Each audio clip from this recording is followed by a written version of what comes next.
மண்புழுக்கள் பற்றிய ஆய்வில் சார்ல்ஸ் டார்வினுடைய அற்புதமான பணிகள் என்னென்னன்றதை பார்க்கலாம். சார்ல்ஸ் ராபர்ட் டார்வின் இங்கிலாண்டை சேர்ந்த ஒரு இயற்கையாளர், புவியியலாளர் மற்றும் உயிரியலாளர். இவர் 1842ஆம் ஆண்டு இங்கிலாண்டில் இருக்கிற லண்டன் பரோ ஆஃப் பிராம்லியில் இருக்கிற டவுன் ஹவுஸில் வாழ தொடங்கியிருந்தாங்க. அப்போ அந்த டவுன் ஹவுஸுக்கு பின்னாடி இவருக்கு சொந்தமாக ஒரு தோட்டம் இருந்தது. அந்த தோட்டத்தில் இவர் சில கற்களை போட்டு காலப்போக்கில் அந்த கற்கள் எல்லாம் என்ன ஆகுதுன்றதை தெரிஞ்சுக்கக்கூடிய பரிசோதனைகளை மேற்கொள்ள தொடங்கியிருந்தாங்க. அதே தோட்டத்தில் சார்ல்ஸ் டார்வின் மண்புழுக்களை கவனிச்சாங்க. பிறகு இவர் மண்புழுக்களை பற்றி ஆய்வு செய்ய தொடங்கியிருந்தாங்க. அதனால் வரைக்கும் மண்புழுக்களானது சாதாரண பூச்சிகள் போன்றது, அதனால இயற்கைக்கு எந்த பலனும் இல்லை அப்படின்னு கருதப்பட்டு வந்தது. ஆனால் சார்ல்ஸ் டார்வின் தான் மண்புழுக்களானது மண்ணின் உருவாக்கத்திற்கும் மண்ணின் உயிரோட்டத்திற்கும் மிக முக்கிய பங்களித்து வருதுன்றதை கண்டறிஞ்சு சொன்னாங்க. அதாவது மண்புழுக்களானது மண்ணில் குழி தோண்டி பரோஸ்ன்ற துளையிட்டு உள்ளே போய் வசிக்க ஆரம்பிக்கும். அதுக்கு உணவு தேவைப்படும் போது மண்ணினுடைய மேற்பரப்புக்கு மண்ணில் விழுந்திருக்கக்கூடிய இலைகள், காய்ந்த செடிகள், இறந்த பூச்சிகள், மண் துகள்கள் அவற்றை எல்லாத்தையுமே மண்புழுக்கள் நேரடியாக அந்த பரோஸுக்குள்ளே எடுத்துட்டு போய் உட்கொள்ளும். அதுக்கப்புறமா மீண்டும் மண்ணினுடைய மேற்பரப்புக்கு மண்புழுக்கள் அது உண்ட அனைத்தையுமே செரிமானமாக்கி அதை கழிவுகளாக வெளியேற்றும். அந்த கழிவுகளானது ஓம் கேஸ்டிங்ஸ் அப்படின்னும் மெனுவர் அப்படின்னும் அழைக்கப்படும். தமிழில் மண்புழு உரம் அப்படின்னு அர்த்தம். இது வெளியிடக்கூடிய கழிவுகள் மண்ணுக்கு சத்தளிக்கக்கூடிய தன்மையை கொண்டிருக்குது. இதனால மண்புழுக்கள் அந்த இலைகள், காய்ந்த செடிகள், இறந்த பூச்சிகள், அதுக்கப்புறம் மண் துகள்கள் அவற்றை எல்லாத்தையுமே உட்கொண்டு கழிவுகளாக வெளியேற்றும் போது அந்த கழிவுகளானது மண்ணுக்கு உரமாக செயல்படுது. அது மட்டும் இல்லாமல் மண்புழுக்கள் மண்ணுக்குள்ளே போயிட்டு வெளியே வருது. இது பல முறை பண்ணுறனால மண் அங்கே இருக்கக்கூடிய மண் அப்படியே இலகுவாக மாற ஆரம்பிக்கும். அதாவது ரொம்ப இறுகி போய் இருக்காமல் அங்கே இருக்கக்கூடிய மண் மண்புழுக்கள் இருக்கக்கூடிய மண் ரொம்ப இலகுவாக இருக்கும். இதனால நிறைய நல்ல விஷயங்கள் நடக்குது அப்படின்றத சார்ல்ஸ் டார்வின் கண்டறிஞ்சாங்க.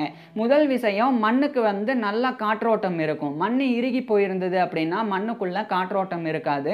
அதுவே மண் இலகுவா இருந்தா மண்ணுக்கு நல்ல காற்றோட்டம் கிடைக்கும். அதுக்கப்புறமா மண் இலகுவா இருக்கிறனால மழை பெஞ்சா தண்ணி தேங்காம நேரா மண்ணுக்குள்ள நல்லா போகும். ஸோ இதனால அந்த மண் வளமே நல்லா மேம்படும். இதனால அங்க இந்த மரம், செடி, கொடி போன்ற தாவரங்கள் எல்லாம் ரொம்ப நல்லா வளரும். ஸோ அந்த மரம், செடி, கொடி போன்ற தாவரங்கள் ரொம்ப நல்லா வளர்ந்த பிறகு அதிலிருந்து அந்த அந்த இலைகள், அது மாதிரியான அந்த சிறகுகள் எல்லாமே உதிர்ந்து அது மண்ணில் விழுந்த பிறகு அவைகளை மீண்டும் மண்புழுக்கள் உண்ணும். அது உண்ண பிறகு மறுபடியும் அதை குறிப்பாக அந்த பரோஸ் அப்படின்ற துளைகளுக்குள்ளே போய் எடுத்துகிட்டு போய் உண்ணும். உண்ட பிறகு அது மறுபடியும் மேற்பரப்புக்கு மண்ணினுடைய மேற்பரப்பில் கழிவுகளை வெளியேற்றும். மறுபடியும் அந்த கழிவுகள் அந்த மண்ணினுடைய வளத்தை பாதுகாக்கும். அதனால இன்னும் நல்லா தாவரங்கள் வளரும். ஸோ இப்படி இயற்கைக்கு இவ்வளோ அற்புதமான விஷயத்தை ஒரு சாதாரண மண்புழு செய்யுது அப்படின்றத சார்ல்ஸ் டார்வின் தான் கண்டறிஞ்சாங்க. இதை இவர் உடனே கண்டறியலை. பல ஆண்டுகள் இது பற்றி தொடர்ச்சியாக அந்த 1842 இருந்து பல ஆண்டுகள் இவர் ஆய்வு செஞ்சு இந்த விஷயங்களை இவர் கண்டறிஞ்சாங்க. அது மட்டும் இல்லாமல் மண்புழுக்கள் இந்த பயோடர்பேசன் அப்படின்ற இந்த ஒரு விஷயத்துக்கு மிக முக்கிய பங்களிக்குது அப்படின்றத கண்டறிஞ்சாங்க. இந்த பயோடர்பேசன் அப்படின்றது தான் இந்த மண்ணுக்கு காற்றோட்டம் கொடுக்கறது. மண்ணை இலகுவாக வச்சுக்கிட்டு மண்ணில் நல்லா தண்ணி தேங்காமல் மண்ணுக்கு அடியில் போகிறதுக்கு காரணமாக இருக்கக்கூடிய அந்த செயல்முறை தான் பயோடர்பேசன்.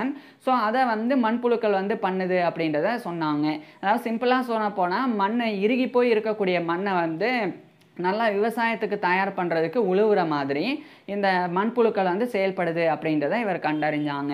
இது மட்டும் இல்லாமல் இன்னொரு மிக ஆச்சரியமான ஒரு விஷயத்தை சார்ல்ஸ் டார்வின் கண்டறிஞ்சாங்க. அதாவது இவர் 1842ஆம் ஆண்டு இவருடைய தோட்டத்தில் போட்ட சின்ன அந்த கற்கள் எல்லாமே 1880கள் வரைக்கும் அப்படியே தான் இருந்தது. அந்த கற்களை சார்ல்ஸ் டார்வின் ஆய்வு செஞ்சாங்க. அப்போ இந்த மண்புழுக்கள் எல்லாம் அந்த கற்களை சுற்றியும் அந்த கற்களுக்கு மேலேயும் அவைகளினுடைய கழிவுகளை வெளியேற்றி வந்தது. இதனால கொஞ்சம் கொஞ்சமாக அந்த கற்கள் மண்ணுக்குள்ளே புதைஞ்சிருந்தது. ஸோ சார்ல்ஸ் டார்வின் இதை பார்த்து பிரமிச்சாங்க. அப்போ இந்த கற்கள் மற்ற மேற்பரப்பெல்லாம் மண்ணுக்குள்ளே புதைகிறதுக்கு மண்புழுக்கள் காரணமாக இருக்குது அப்படின்றத கவனிச்சாங்க.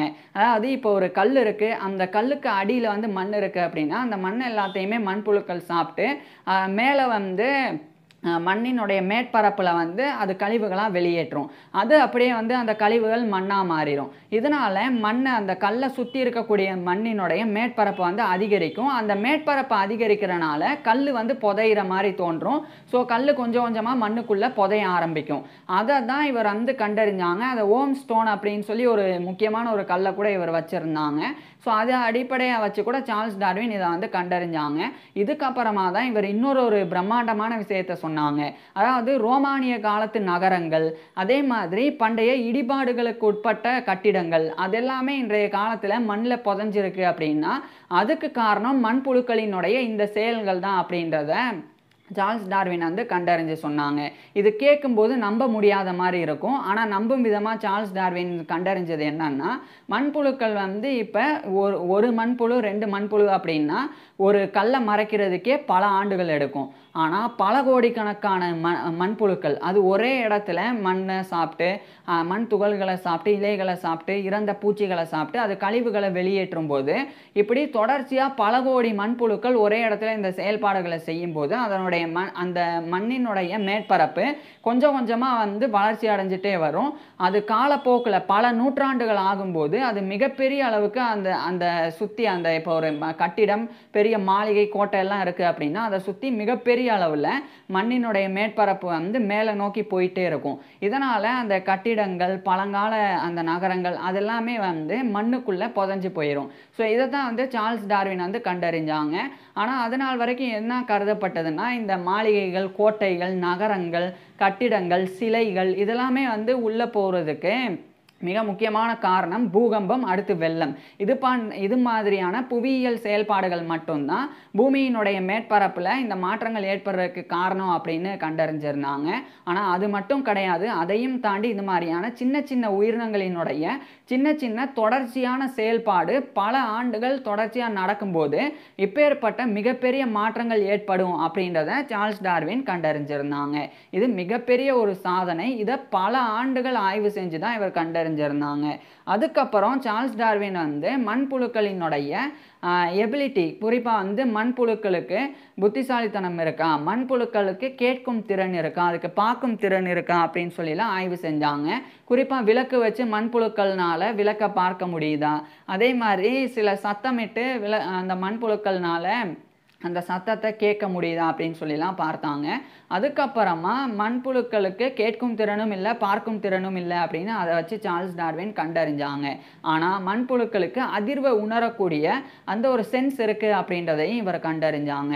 குறிப்பாக மண்புழுக்கு பக்கத்தில் போய் தரையை தட்டினோம் அப்படின்னா அதை மண்புழுக்கள்னால உணர முடிஞ்சுது. ஸோ அதை சார்ல்ஸ் டார்வின் வந்து கண்டறிஞ்சாங்க. அதை தாண்டி ஒரு புத்திசாலித்தனமான ஒரு மண்புழுவின் செயல்பாடை சார்ல்ஸ் டார்வின் வந்து விளக்கினாங்க. அதாவது மண்புழுக்களானது அந்த பரோஸுக்குள்ளே கொண்டு போய் தான் இலைகள் எல்லாத்தையுமே வந்து சாப்பிடும். அப்படி இருக்கும்போது அது எப்படி கொண்டு போகுது அப்படின்னா, கரெக்டாக அந்த இலைகளினுடைய நுனியை பிடிச்சிட்டு அதுக்கப்புறம் அதை பிடிச்சி தான் உள்ளே இழுத்துட்டு போகுது அப்படின்றத சார்ல்ஸ் டார்வின் கண்டறிஞ்சாங்க. இது சாதாரணமாக இருக்கும் கேட்கும்போது. ஆனால் இது எவ்வளோ பெரிய விஷயம்னா, இப்போ பொதுவாக இலையினுடைய மற்ற பக்கங்களை பிடிச்சி இழுத்து மண்புழுக்கள் இழுத்தா அந்த பரோஸுக்குள்ளே அந்த இலைகள்னால நுழைய முடியாது. ஆனால் அதுக்கு மாறாக அதனுடைய நுனியை பிடிச்சி இழுத்தாங்க அப்படின்னா அப்போ அந்த நுனி வந்து அந்த பரோஸுக்குள்ளே ஈஸியாக நுழையும். அப்படி நுழையிறது மூலமாக அதை ஈஸியாக உள்ளே கொண்டு போயிடலாம். ஸோ அப்படி புத்திசாலித்தனமாக எல்லா மண்புழுக்களும் அந்த இலைகளினுடைய நுனிகளை பிடிச்சி தான் இழுத்துட்டு போகுது அப்படின்றத சார்ல்ஸ் டார்வின் வந்து கண்டறிஞ்சாங்க. அது மட்டும் இல்லாமல் மண்புழுக்கள் குளிர தாங்கிறதுக்காக அந்த இலைகளை நுனியோட பிடிச்சி இழுத்துட்டு போய் அவைகளினுடைய பரோஸ் இருப்பிடத்தை வந்து அடைக்குது. அதையுமே வந்து இவர் சார்ல்ஸ் டார்வின் வந்து கண்டறிஞ்சாங்க. ஸோ இப்படி இவ்வளோ விஷயங்கள் இவர் வந்து பண்ணாங்க. இயற்கைக்கு மண்புழுக்களினுடைய அவசியம் என்ன, அது எந்த அளவுக்கு நன்மை வைக்குது அப்படின்றத சார்ல்ஸ் டார்வின் கண்டறிஞ்சு 1881ஆம் ஆண்டு the formation of vegetable mould through the action of worms with observations on their habits அப்படின்ற டைட்டிலில் ஒரு புக்காகவே எழுதி இதை வெளியிட்டாங்க. நான் ஏற்கனவே சொன்ன மாதிரி இந்த சில ஆண்டுகள் இல்லை, பல ஆண்டுகள் பண்ண ஆராய்ச்சி, 1840கள் ஆரம்பித்த ஆராய்ச்சி 1880களில் சார்ல்ஸ் டார்வின் முடிவு செஞ்சு அதை ஒரு புத்தகமாக வெளியிட்டாங்க. இது மிகப்பெரிய ஒரு விஷயம். ஸோ சார்ல்ஸ் டார்வின் பண்ண அவருடைய வாழ்நாளில் பாதி வாழ்நாளை இந்த ஆய்வுகளுக்காக இவர் ஒதுக்கியிருந்தாங்க. இது இவ்வளோ முக்கியத்துவம் வாய்ந்த ஆய்வாக இருந்தாலும் இதை விட இவருடைய theory of evolution and theory of natural selection, அதாவது இந்த குரங்கிலிருந்து மனிதன் தோன்றினா அந்த பரிணாம வளர்ச்சி சம்பந்தமாக இவர் சொன்ன விஷயங்கள், ஸோ அது இவருடைய இந்த ஆய்வுகளெல்லாம் மறைச்சிருச்சு அப்படின்னு தான் சொல்லணும்.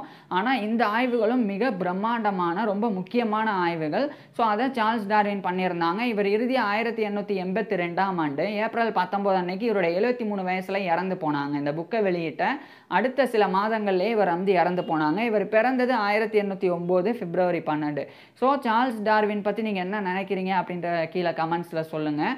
அதே மாதிரி இந்த சார்ல்ஸ் டார்வின் இன்னும் என்னெல்லாம் பங்காற்றி இருக்கிறாங்க அறிவியலுக்கு அப்படின்றத பற்றி நான் ஏற்கனவே ஃபுல் டீட்டெயிலாக பேசியிருக்கேன். அதை பார்க்குறதுக்கு கீழே டிஸ்கிரிப்ஷனில் லிங்க் கொடுத்துருக்குறேன், கட்டாயமாக பாருங்கள். தேங்க்யூ.